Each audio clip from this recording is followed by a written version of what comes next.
God have mercy upon us.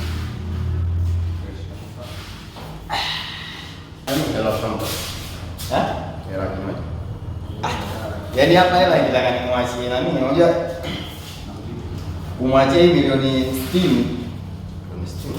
Yaani kumwachia milioni 60 kwa sababu ya kinywaji cha 3 uongo. Unaona kwa sababu nimesema sana na soda. Ndio hapo sana mimi naomba baadaye nikienda hivi nikirudi ndio mazingira fresh. Unatakiwa ulipe pesa pale ili uweze kutoka. Sasa makaratasi mimi naelewa nini? Nini? Ulikuwa hujaelewa. Ina maana wewe sasa. God have mercy upon us. Yangu mimi kwa mwindi. Sio kwa kwa. Ya kwa wewe kwa mwindi. Ina maana yani nakwambia kwamba hivi nimempa Simba. Yaani umempa vipi?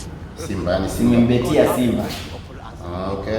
Nimembetia Simba. Simba sasa hivi kwa mfaya kwa vizuri. Bwana anza kukuamini. Mimi nakwambia hapo hivi kuna mambo ya hela kwa sababu mkeka bado mpaka sasa hivi simuona. Kabaki Simba.